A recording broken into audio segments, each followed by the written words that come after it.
सैयद अतहर हुसैन दहलवी, आप इसे कैसे देख रहे हैं? इस वक्त चुनाव है गुजरात में और एक बार फिर ये, उसके पहले हमने हिमाचल देखा, उत्तराखंड देखा, तो इस वक्त क्या इसका नहीं, ये बिल्कुल मैं समझता हूं कि ये वही बात है कि मैं तुमसे एक बात कहना चाहता हूं लेकिन बाद में कहूंगा।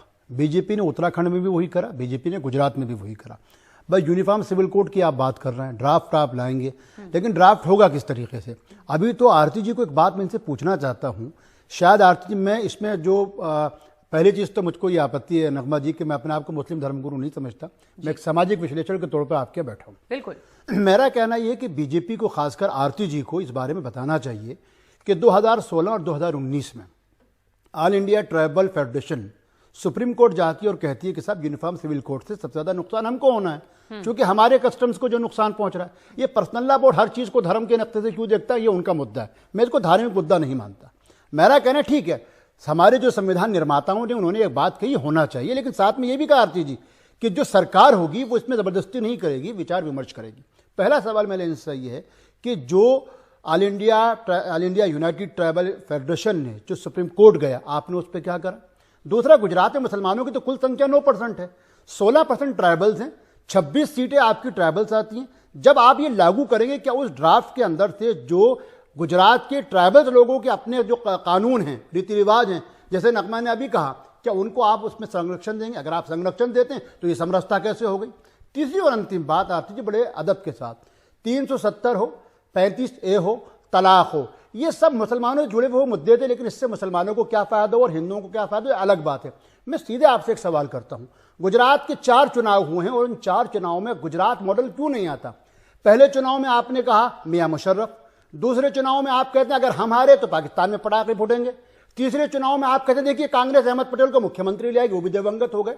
वो गुजरात मॉडल लाइए ना, जिसकी वजह से पूरी दुनिया जो है आज हमको एक बड़ी इकोनॉमी मान रही है। वो गुजरात मॉडल लाइए ना, जिसकी वजह से प्रधानमंत्री विश्व गुरु के तौर पे आज पुतिन को भी फोन करके कहते हैं यूक्रेन के अंदर जो है आप जो है युद्ध बंद कर दीजिए।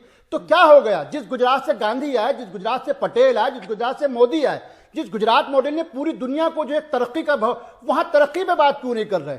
एक पुल गिरा, उन सब के लिए मेरी संविधान बिल्कुल एक हिदायत, यानी मैं समझता हूं हमदर्दी है। लेकिन मैं पूछता हूं, टूटी हुई सड़कें, इस तरीके के हालात, ट्राइबल एरिया के अंदर परेशानियां, बिजली की दिक्कत, स्लम एरिया, आप इसमें हंस सकती हैं, पूरा अधिकार है आपको, लेकिन स्लम एरियाज की क्या परेशानी? अहमदाबाद का स्लम जो है आज सबसे बदतर स्लम नहीं है, इन पे चर्चा होनी चाहिए। और आम आदमी पार्टी भी नगमा नहीं बच सकती। बिल्कुल, आम आदमी पार्टी की परेशानी, ये किस केजरीवाल सवाल कर रहे हैं? जो पूरी की पूरी जो है मूवमेंट चली थी इस बात पे लेके कि लोकपाल जाएंगे, वो लोकपाल खा गए। यूनिफॉर्म सिविल कोड पे कुछ सच्ची बात करने को तैयार नहीं। जो पॉलिटिकल पार्टीज हैं वो किस तरह के मुद्दे उठा रही हैं, और जहां तक यूनिफॉर्म सिविल कोड की बात है, क्या वो सिर्फ एक धार्मिक मसला है? इसमें ट्राइबल्स भी हैं, उनके रीति रिवाज हैं, तो उसके लागू करने में किस तरह की मुश्किलें हैं, और अगर ये केंद्र सरकार के पास अधिकार है तो इसे वो लागू क्यों नहीं करते? क्यों इसे एक एक करके राज्यों में नींव डाली जा रही है?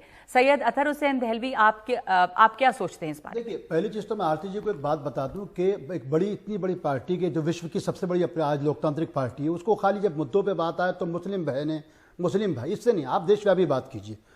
सबसे बड़ा मुद्दा है कि तलाक हो या दूसरी जो आप यूनिफॉर्म सिविल कोड की बात कर रहे हैं, अगर किसी मुस्लिम औरत की शादी होती है तो उसका मतलब ये नहीं कि वो बाप या भाई की जायदाद से बेदखल हो जाती है, बल्कि शौहर की जायदाद का भी हिस्सा बन जाती है। वो कहीं मुद्दा नहीं, मुद्दा इस पर हम ये बात कर रहे हैं, क्या पंजाब और हरियाणा में क्या 371 से जो संरक्षित स्टेट्स हैं वहां बहुपति और बहुपत्नी जो प्रथा है उसको खत्म किया जाएगा? उसके बाद में आपसे बात करता हूं, जो बड़ी बात है, आप दोनों चुनाव एक दूसरे को गाली गलोच में, इसमें नहीं, मेरा सीधी एक बात यह है कि हमको गुजरात के मुद्दों पे क्यों बात नहीं करते? आज गुजरात का प्राइमरी एजुकेशन लेवल, आरती जी आपको मालूम, मेरी अपनी रिपोर्ट नहीं, नीति आयोग की रिपोर्ट है, गुजरात का एजुकेशन, प्राइमरी एजुकेशन देखिए तो 37% है सिर्फ, और पूरी एजुकेशन देखिए तो 55% है। यानी जो चीज कांग्रेस छोड़ के गई थी, आपने उसमें भी 2% कम कर दिया। अब आप आदि आम आदमी पार्टी जाके वहां बात कर रहे हैं एजुकेशन की। मैं इनसे एक बात कहता हूं, भैया आप 15 स्टेट्स में, आज नहीं, आज दिल्ली का जो दर्जा है 15 स्टेट्स के अंदर वो 12वां है। शीला दीक्षित के जमाने भले स्कूल जर्जर थे, लेकिन उनका दर्जा दूसरे नंबर पर दिल्ली आती थी। तीसरी और अंतिम बात ये, प्राइमरी हेल्थ स्कीम जो गांव देहातों में होती है, बड़े बड़े अच्छी बात है कि गुजरात में बड़े बड़े उद्योगपति, अडानी जी जैसे लोग, हमारे यहाँ के रिलायंस जैसे लोग हॉस्पिटल बना रहे हैं, लेकिन गुजरात का जो पब्लिक हेल्थ स्कीम है, जो प्राइमरी हेल्थ स्कीम जो गांव में होता है, आरती जी वो 63% है। मेरी रिपोर्ट नहीं, नीति आयोग की रिपोर्ट है। क्यों ना चर्चा हम इस बात पे करें कि एक अच्छा गुजरात जहां से गांधी निकल के आए, जहां पटेल की इतनी बड़ी प्रतिभा है कि आज न्यूयॉर्क का जो है वो स्टैच्यू ऑफ लिबर्टी भी शर्मा रहा है, वहां पे बात इस चीज की होनी चाहिए कि हिंदू हो या मुसलमान हो, औरत हो या मर्द हो या बच्चा हो या ट्राइबल हो, हम उनको जो है नौकरी देंगे, हम उनकी इसकी जो हेल्थ है वो है उसको बढ़ाएंगे, हम जो है एक अच्छा इंफ्रास्ट्रक्चर देंगे, जो हमारे स्लम्स हैं उसको सही करेंगे। ये कोई मोरबी जैसे पुल दोबारा ना गिरे, हम इस पे बात करेंगे। हम वो प्रधानमंत्री जिन्होंने साबरमती आश्रम में सद्भावना के लिए जो पूरा एक व्रत रखा था, वहां पर उन्होंने जो कसम खाई थी वो यूनिफॉर्म सिविल कोड बनाने की नहीं खाई थी, बल्कि गुजरात मॉडल से दुनिया को गांधी का पैगाम देने की बात कही थी। अगर गांधी आज होते तो गांधी तो यही कहते, ईश्वर अल्लाह तेरो नाम, वहां यूनिफॉर्म सिविल कोड कहां से आ गया। और अंतिम और आखिरी बात, लॉ कमीशन आपका लॉ कमीशन है, लॉ कमीशन ने कहा जब तक इस पे आप बहुरू की चर्चा नहीं करेंगे तब तक यूनिफॉर्म सिविल कोड नहीं आ सकता। ये केंद्र का मुद्दा, स्टेट का नहीं। जी।